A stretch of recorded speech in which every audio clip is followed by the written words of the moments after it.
Welcome to Pardon the Penetration. I am Jay. And I'm T. And this week we're going to talk about a Georgia county paying $400 for ransomware.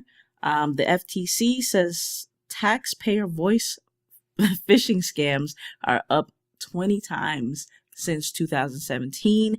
And Tufts University expels a student for grade hacking, even though she says she's innocent. I'm interested to hear that. Citrix got hit with a hack and lost 6 terabytes worth of data.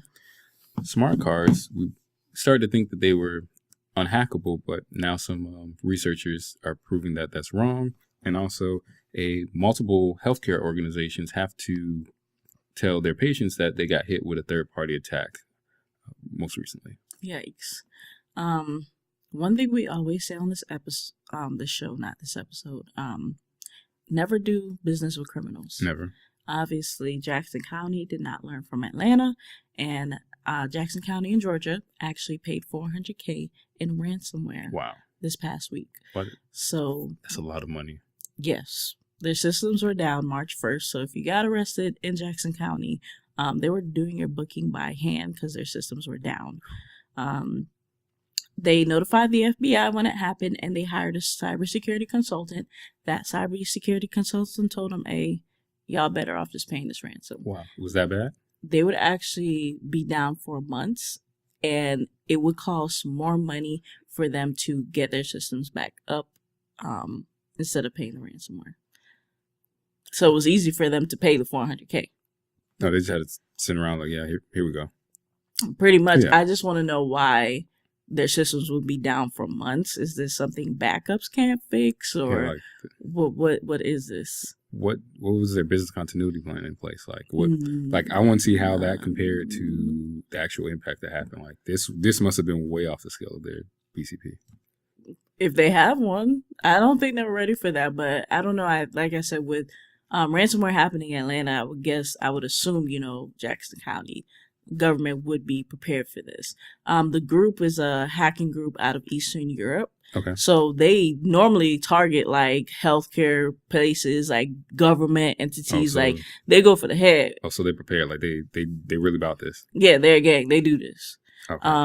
I think their highest ransomware they received was 1.14 mil in bitcoins. Oh, wow. From a corporation in South Korea in 2017. Okay, so I can see their attacks are pretty successful. Pretty much. Yeah. It just sucks. That's crazy. Well, while local and state government are fighting, those type of attacks, the FBI actually went out and warned Citrix last week that they may have been hit with an attack. So I know they sent out a statement on Friday basically saying, hey, they let all their customers know, hey, we think we got hit with an attack. FBI reached out and contacted us. We're going to do our forensic investigation.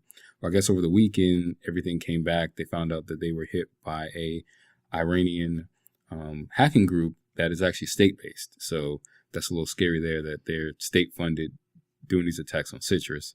The results found that they stole 6 terabytes worth of data, and the attack occurred around Christmas. So what was the detection? I don't know was there why. Detection? I don't know why they couldn't pick it up. I know maybe they're on like some NSA type secret, like get in, get out, cover our tracks type thing. But they don't think any of the actual products were affected, but they think Allegedly. They think that it was just some documents actually got taken. Okay, well, a lot of corporations do use Citrix though. Yeah, they do. It's big.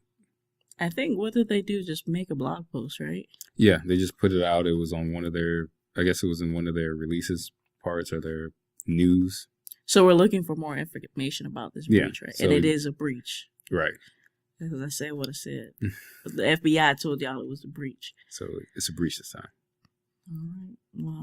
Well, the FTC says that phone phishing scams have gone up 20 times more since 2017. Do you get those calls that your social security number has been doing it's been suspended for like suspicious activities? Not for that, but calls for everything. Hey, we want you to buy this. Hey, your debit card here, this, that.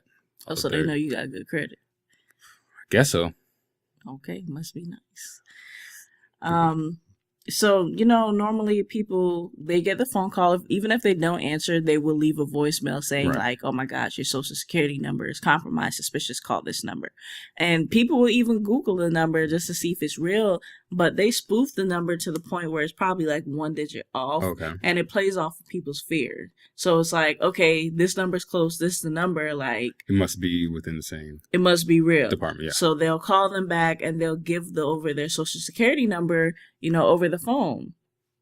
So the FTC is letting people know that if you do get one to report a call, report it to ftc.gov/complaints. Okay. And if you feel like you've been a victim of identity theft, be sure to go to identitytheft.com. Not identitytheft.com, identitytheft.gov/SSA. And they can further assist But send it to the wrong domain. identitytheft.gov/SSA. So, smart cars. You've been seeing the craze around. Everyone wants to get a smart car. Smart car. What is a smart car? Well, apparently not as smart as people thought it was. The little things. Yeah, the little things to be scooting in and out, taking up There's parking spaces. nothing smart about a smart car. Yeah, that's what these researchers found out. So this research group called Pentest Partners, they did a proof of concept that they're going to be releasing that shows that they're not as safe as they thought they were. They tested some high-end smart cars, and they found that two, Viper and Pandora, actually have vulnerabilities. Now, the vulnerability is actually pretty scary because they could allow someone to hijack the car. So while they're driving, they can just take control of the car, and the next thing you know, you're on an episode. Well, you're on not an episode, but you're on a probably Speed 4. A new movie. Can't even decelerate, do anything. They got total control of your car. They can stop the engine. And on top of that, they can even steal vehicles because let them get past the alarm. So it's pretty scary, especially if you're driving with everything that's going on now with autonomous driving and things like that. Like, I mean, the fact that you in a smart car, I'm going to assume that you're a risk taker, for one, because them things don't seem really secure. right. And now that we see their security is definitely vulnerable, yeah, go ahead and get you like what a Tesla. Priuses are pretty decent these days. Something other than smart car. That is an interesting backdoor, and I can only imagine. Can you imagine like you going 85 on the highway, boop, you can't go no more? Yeah, or your engine just like that can cause serious damage. Like that's very you stop it. You can take down infrastructures like that. Well, I hope they do their due diligence. Don't get a smart car because that is not smart. Well, hopefully they also patch everything and go forward with this. Yep. Well, while smart cars address their vulnerabilities, Tufts University left a student feeling really vulnerable after expelling her because of grade hacking. But she said she didn't do it. All right, let's. So Tiffany Filler, she's actually in veterinarian school. She's from Canada. She was called into the ethics office and told like, hey, we've done our research and we see that, you were used to access, your account was used to access, student records, view answers, and alter her own, other student grades. The problem is like every instance they said that she was doing something, altering grades and stuff, she had an alibi. Okay. And she was not doing any of that. So it doesn't look like she No. Okay. So, just a backstory, like I said, she's in veterinarian school. She earned a cumulative GPA of 3.9 for her master's degree and 3.5 for her doctorate degree. Filler paid a freelance person to scan her computer, Okay. and they were able to detect several malicious files, and several malicious files were found, including 2 remote access technologies. Okay, so and remote access technology is using for spying on people's computer. So it seems like someone else was doing this. They had some malicious malware, and she's not getting a chance to prove her case. Realistically, yeah. And even at one point, she took her computer to Apple and told them, like, hey, my mouse is moving at times when I'm not doing anything. And she kept seeing the green light on for the camera. sometimes our FBA agents, FBI agents, they be messing up. It's really them. But she just thought that stuff was weird. Okay. So, and a lot of things didn't add up with the stuff that Tufts University said. They said that stuff was happening from an iPhone 5S. She has an iPhone 6. So, and they didn't even verify the computer name and MAC address. The IT department only had log files and database records. Okay. So what it looks like happens is Tufts University did their own DIY forensics investigation, which opens them up for legal exposure for investigating it themselves. Sounds like a lawsuit they have in their hands. Potential lawsuit they have in their hands. Pretty much, I hope that, she does get justice.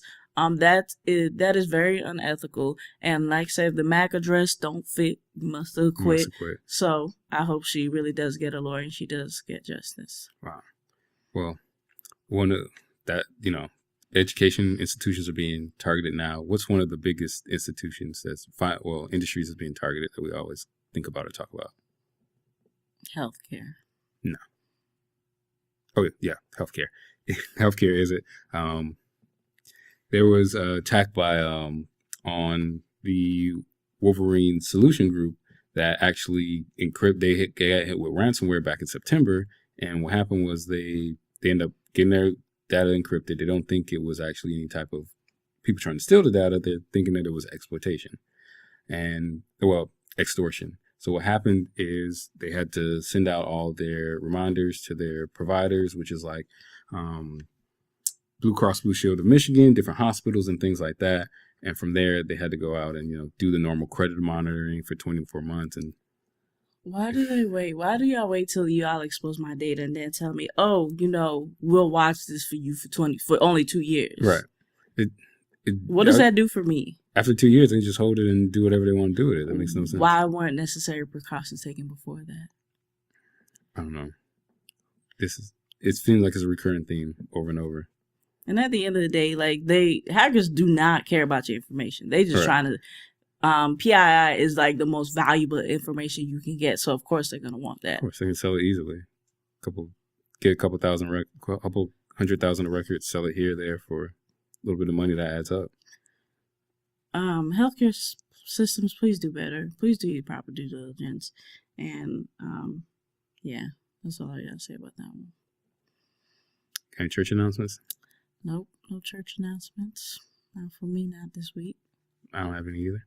All right. Well, this has been part of the penetration. I'm Jay. And I'm T. And that's it.